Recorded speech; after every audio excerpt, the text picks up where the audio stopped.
Hey everybody, Jason Hodge here. Video challenge day number 8. Uh, Kind of on a roll here, right?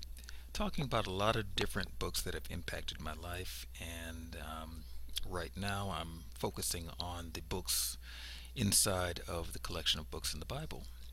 And there is another book. Now, I talked about uh, Nehemiah and Job, and this one, though, it is very interesting book in this sense. It's the book of Hadassah or Esther. Esther is the name in captivity, but her true name is Hadassah. And there's a few things that took place in that book that I thought were quite profound. And I would say that one of those things, and it kind of goes along with the concept of when life gives you a bunch of lemons, you make lemonade, right? Just make sure you have enough sweetener with you. And in this book, Esther, of course, was in captivity, and her cousin, who pretty much adopted her, Mordecai, uh, he was, you know, military, if you will, and when she was taken to the palace, and I won't go into the whole background of the story. You can always pick up the book and read it. But I want to kind of fast forward to the point that I'm making here, and that is that she got to the point in her life where she had the ability to actually save her people, the Hebrews. And fear tried to take over her, right? And she was talking to her cousin, Mordecai, and he was telling her basically, hey, you've got to do this because if you don't do this, like, we could all perish because, a decree was put out that basically it was open season on the Hebrews, right? Well, Esther was like, yeah, but, you know, I could be put to death myself. I mean, she was thinking that the fact that nobody knew what her heritage was, and she could easily have, passed over without anybody knowing that she was Hebrew. And here it is, a decree was put out that the Hebrews could be basically massacred on a certain day that, hunting season was open, right? That's a paraphrase, but that's the gist of what was going on when Haman was so ticked off at Mordecai that he just wanted to obliterate not only Mordecai but his people as well. Well, anyway, so Esther, being the queen who replaced King Ahasuerus' wife, Vashti, or in history we would know him as Xerxes. Didn't know that, huh? Xerxes' wife Vashti, who was the most beautiful woman in the land. I mean, well, she didn't, adhere to him when he called for her to basically show her off and at his party to all of the other guys and stuff there. And she was like, yeah, I'm not going. Well, his advisors, got with him, was like, well, you really can't have that. Your queen defying you in front of everybody. How is this going to look? So he basically exiled her, sent her away. And so then a whole decree was put out that he needed to find another wife. So I think there was like 600 women or whatever that were gathered up, young women gathered up, around the land, Hebrews and other cultures alike. That was all underneath the rule of the Medes and the Persians. Well, anyway, so here it is. Uh, Esther basically made the cut, or Hadassah made the cut. Now, I tend to use Hadassah because that is her given Hebrew name, and Esther is just after Ashtoreth, which is, another one of the pagan gods and all that of the time. Whole other history lesson, right? But all of that to say that it came to a point in time where she was at a crossroads.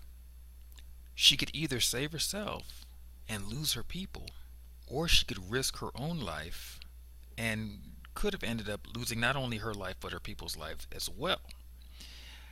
And Mordecai told her, well, it's either going to come through you or Yahweh's going to send it somewhere else. But if it doesn't come through you, kind of woe unto you, because you end up falling over into another category. You don't know what's going to happen to you even then. So anyway, she went ahead and fasted and all of that, and got the right situation together in order to expose the plot that was against her people. Long story short, the people were rescued. The law was not rescinded, but they were given the rights, the wherewithal to be able to defend themselves, and they did come out victorious. What is this story all about, though? This story, when I look at it from a modern perspective, how we can take the principles and apply it to our lives, there are times in our life when we come to crossroads. Those areas in life where we get so fearful of things that we are paralyzed to do what is necessary in order to get us to our destiny.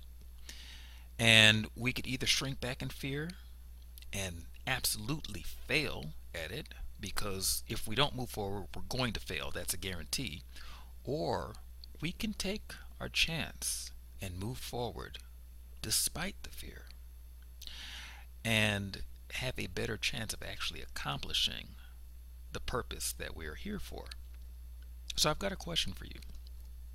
What things in life have you gotten so afraid of that you just stand still, or you shrink back, you retreat? What things in life have stopped you in your tracks, and what are you going to do about it? Now, hearing this story, are you going to say, well, I could operate in this false sense of fear, or I can go and push through this fear and accomplish my goals, accomplish my objectives. I can actually live on purpose, in destiny, and be who it is that I'm supposed to be. What's it going to be for you? That book really does typify that for me. It showed where she had to get outside of her own comfort zone. She had to get outside of her own fears. She had to get outside of even fear of death and do things that were totally against the law in order to be seen by the king. You see, she couldn't even just get an audience with the king, her husband, without him extending the scepter to her. And I mean, still there's more layers to that story, but there was a certain protocol that she had to go by in order to keep her own life safe. And she broke through those barriers in order to rescue her people. What are you doing to rescue your people? And your people could be your dreams, they could be your visions, they could be your objectives, your goals, the benchmarks that you have for your life. What are you doing to rescue those things? What type of things are you stretching out for in your life to say, you know what, I am no longer going to place my destiny in somebody else's hands, but instead, I'm going to bet on myself. I'm going to bet on God's purpose for my life, Yahweh's purpose for my life. I'm going to bet on that, and I'm going to reach for that. That's my target. Are you doing that? Can you honestly say that you're doing that with your life? You're reaching for your target, and you know what that target is, what it should be. If not, I'd encourage you to reach for it. If you're looking for the tools to be able to do that, I would say surround yourself with folks who are able to encourage you in stretching out for that, whatever that is. If you are a reader of the Bible, I'd encourage you to read it. Read it more often, and read it not just to read the words, but read it to actually get something out of it. Dive into it for the principles that are held within it, and extract from it what you need, because it is actually a living book. I'm not going to get too preachy with you, but I will say that if you are looking for a way to stretch yourself outside of your comfort zone, and a way to engage with people inside of a community of like-minded people who are looking to transform not only their lives but the lives around them, who are looking to change their world and the greater world around them, who are looking to be all that they can be. If you are looking to do that, I would say click that link below, get involved with this group, and get involved with this video challenge. It is really one of those tools that we are using to break many people outside of their comfort zone so that they can get beyond that fear that will paralyze them and hold them back from doing what it is that they are here to do. We're breaking through those barriers. So I would say click that link, get involved with us, and subscribe to my channel. I've got a lot more of this stuff coming out towards you. So this is Jason Hodge. I'm keeping it real, and I'll see you on the next video. Have a good one.